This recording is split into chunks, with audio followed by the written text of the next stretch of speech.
PSAK 210. Sebelumnya, izinkan saya dan kelompok saya untuk memperkenalkan diri. Perkenalkan, nama saya Vanessa Nurhajira Septina sebagai moderator. Saya Cindy Winata Putra sebagai pemateri 1. Saya Eka Nurmela sebagai pemateri 2. Saya Linda Berdia sebagai pemateri 3. Baik teman-teman, kita akan memasuki materi pertama yang akan disampaikan oleh saudara Cynthia. Kepada saudara Cynthia, Baik, terima kasih kepada moderator atas waktunya. Peristiwa setelah tanggal neraca PSAK 8, setelah adanya perubahan di standar akumulasi keuangan di tahun ini diubah menjadi peristiwa setelah tanggal laporan PSAK 210. Pengertian dari peristiwa setelah periode pelaporan adalah peristiwa baik yang menguntungkan atau favorable atau tidak menguntungkan unfavorable. Peristiwa ini terjadi antara akhir periode pelaporan dan tanggal laporan keuangan diotorisasi untuk terbit.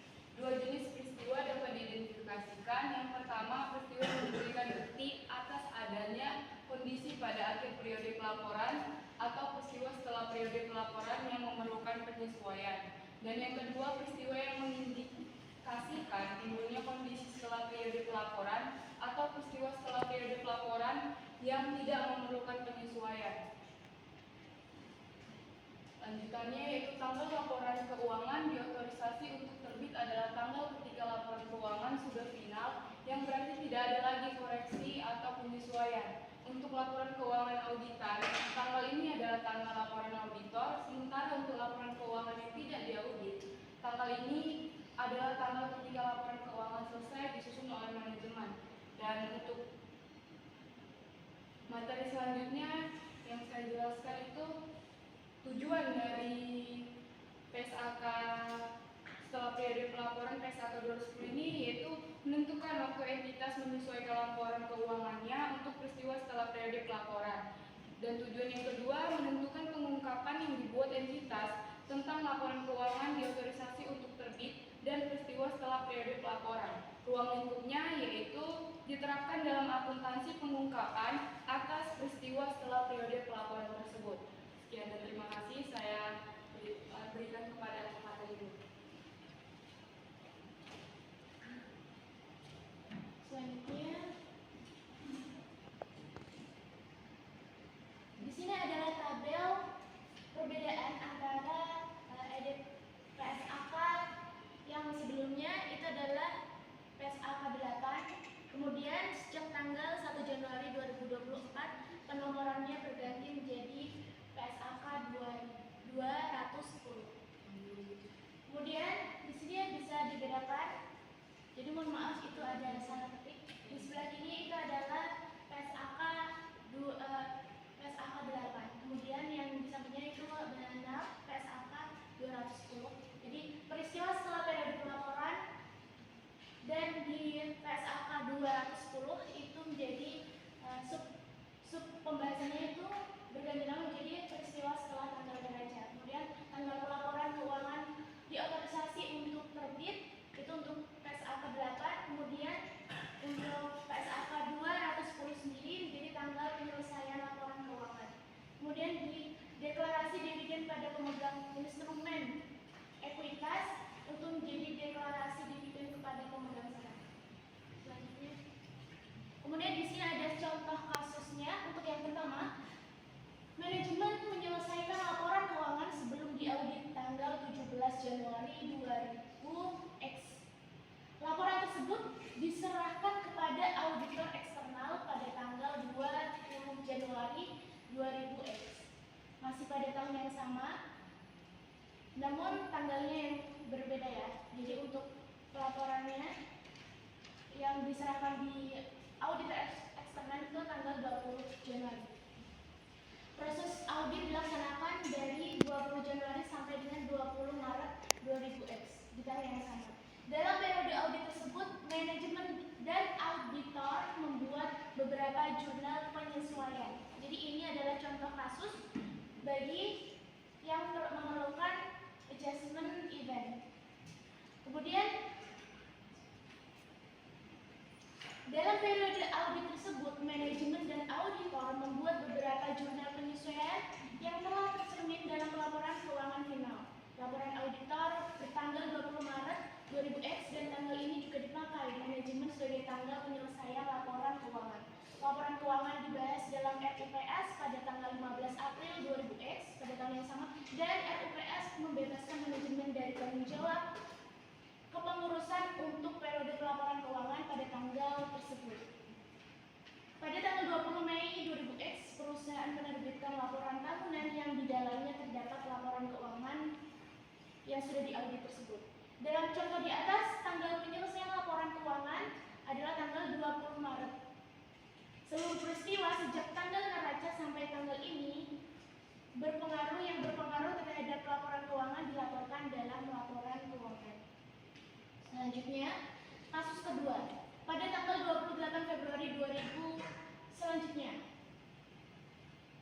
direksi perusahaan menyelesaikan laporan keuangan untuk tahun yang berakhir 31 Desember 2000 sebelumnya. Pada tanggal 5 Maret itu direksi bersama dengan Dewan Komisaris membahas laporan keuangan tersebut dalam rapat pengurus. Di dalam rapat tersebut diputuskan untuk merevisi laporan keuangan. Revisi dilakukan oleh direksi dan selesai tanggal 12 Maret 2000 yang pada selanjutnya tersebut. Pada tanggal 18 Maret, keuangan tersebut rapat pengurus yang dihadiri oleh direksi dan komisaris menyetujui laporan keuangan tersebut. Pada tanggal 20 Maret, perusahaan menyerahkan laporan keuangan tersebut kepada sebuah bank untuk melengkapi surat pengajuan kredit. Laporan keuangan dibahas dalam RUPS pada tanggal 15 April dan RUPS membebaskan manajemen dari tanggung jawab kepengurusan untuk periode pelaporan keuangan pada tanggal tersebut. Dalam contoh kedua ini, atas tanggal penyelesaian laporan keuangan itu adalah tanggal 12 Maret. Ketika direksi merevisi laporan keuangan, harus mempertimbangkan seluruh peristiwa yang terjadi dari tanggal neraca sampai tanggal 12 Maret, yaitu tanggal penyelesaian laporan, yakni tanggal berakhirnya periode peristiwa setelah tanggal neraca. Selanjutnya, saya lanjutkan pada materi ketiga. Selanjutnya saya ambil alih di sini peristiwa setelah tanggal neraca yang memerlukan penyesuaian atau adjustment. Entitas menyesuaikan jumlah pengakuan dalam laporan keuangan untuk mencerminkan peristiwa setelah periode pelaporan yang memerlukan penyesuaian. Bisa kita lihat di sini ada beberapa poin, yaitu pertama, keputusan pengadilan yang menyatakan perusahaan memiliki kewajiban ini pada tanggal neraca, kemudian indikasi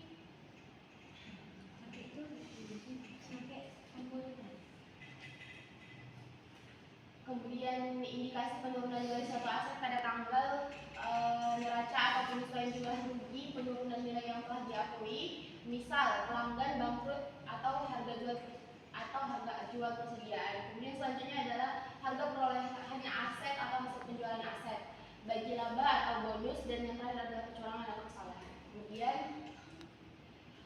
peristiwa setelah tanggal neraca yang tidak memerlukan penyesuaian atau non-adjustment. Entitas tidak menyesuaikan jumlah pengakuan dalam laporan keuangannya untuk mencerminkan peristiwa setelah periode pelaporan yang tidak memerlukan penyesuaian.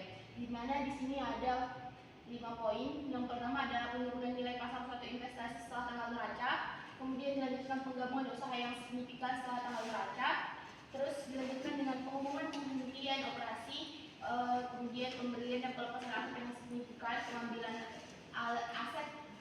pengambil alihan aset oleh pemerintah, dan yang terakhir adalah kerusakan aset akibat kebakaran setelah tanggal neraca. Kemudian adalah dividen dan kelangsungan usaha. Dividen di sini ada 2 poin. Yang pertama adalah pengumuman dividen setelah tanggal neraca tidak diakui sebagai kewajiban pada tanggal neraca, tetapi diungkapkan. Kemudian selanjutnya adalah apakah praktik entitas membayar dividen di masa lalu merupakan kewajiban konstruktif? Jawabannya adalah tidak.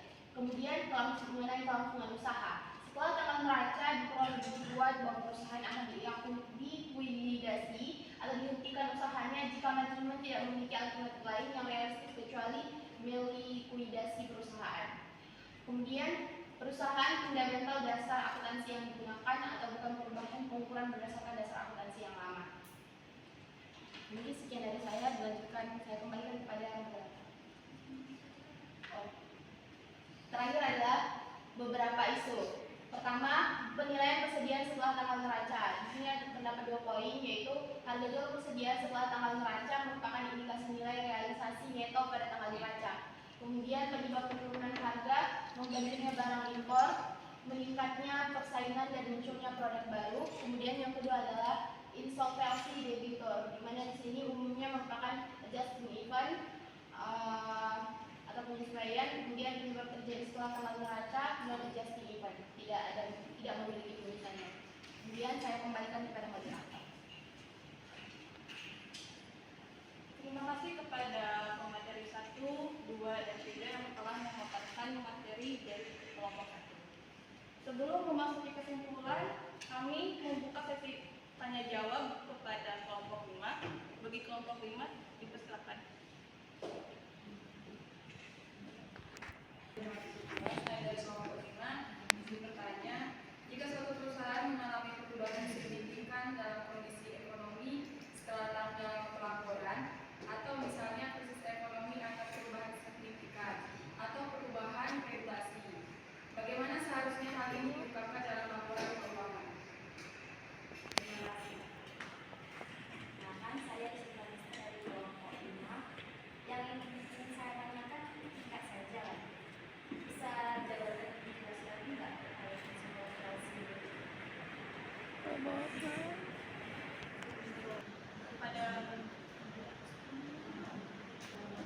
Kepada saudara Jeni, akan jawabannya akan dipaparkan oleh pemateri 3.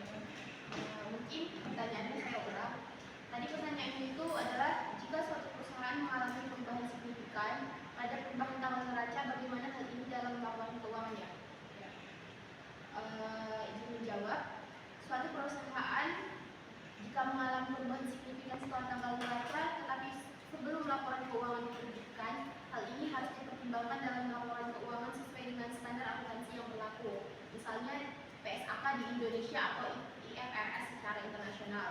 Perubahan ini dapat dibagi menjadi 2 kategori utama. Yang pertama adalah peristiwa yang menyesuaikan atau tadi sudah dijelaskan adjusting event. Kemudian di sini ada beberapa poin yang perlu diperhatikan. Yang pertama adalah peristiwa yang memberikan bukti lebih lanjut tentang kondisi yang sudah ada pada tanggal neraca. Terus yang kedua adalah akun-akun dalam laporan keuangan harus disesuaikan untuk mencerminkan informasi baru. Contohnya adalah tadi juga sudah dicantumkan ada kebangkrutan pelanggan utama yang mengindikasikan tentang usaha telah mengalami penurunan nilai. Penyelesaian sengketa hukum yang memberikan bukti lebih lanjut tentang kewajiban yang sudah ada. Kemudian yang kedua, peristiwa yang tidak menyesuaikan non adjusting event. Di sini ada 2 poin.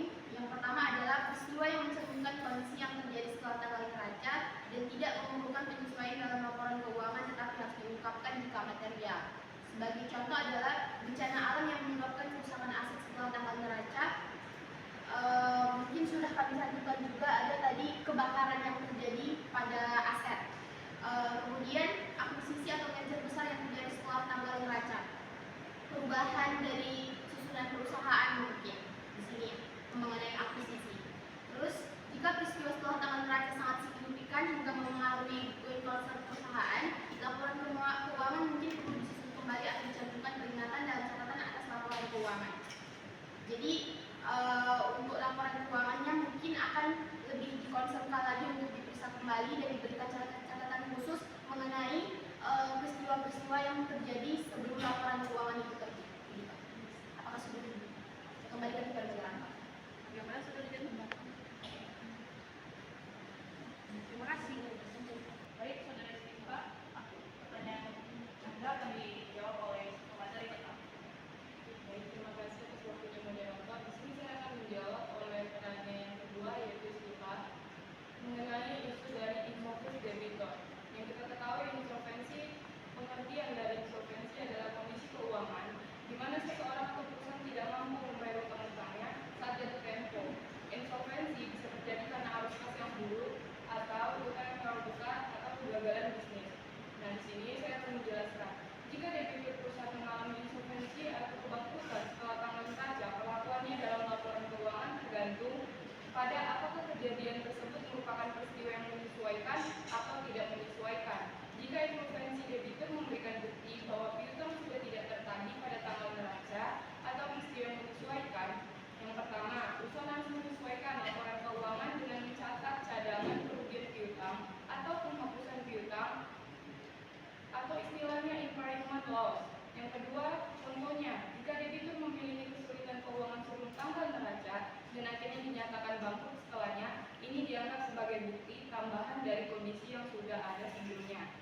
kedua, jika insolvensi terjadi karena peristiwa setelah tanggal neraca atau peristiwa yang tidak menyesuaikan, pemberlakuannya yaitu tidak ada penyesuaian dalam laporan keuangan, tetapi perusahaan harus mengungkapkan peristiwa tersebut dalam catatan atas laporan keuangan, terutama jika dampaknya material.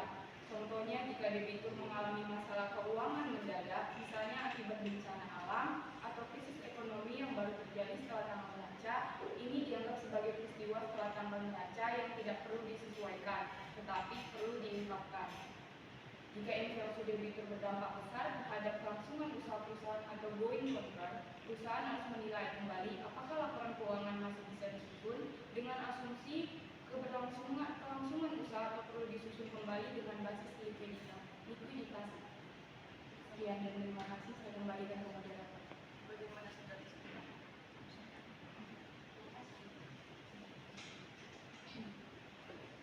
Baik teman-teman, ini kita akan memasuki sesi kesimpulan. Kelompok kami memiliki 4 kesimpulan yang akan kami sampaikan.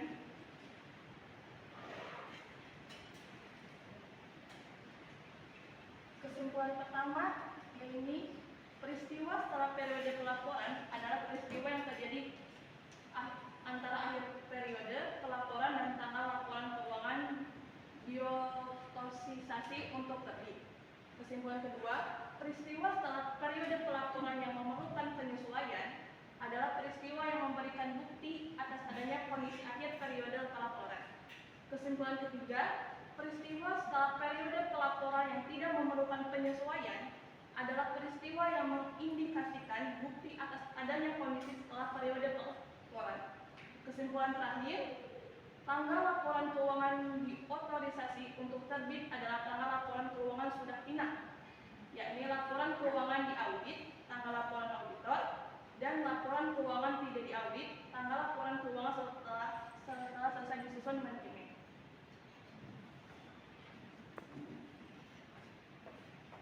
Sekian presentasi dari kami. Mohon maaf bila ada salah kata. Wassalamualaikum warahmatullahi wabarakatuh.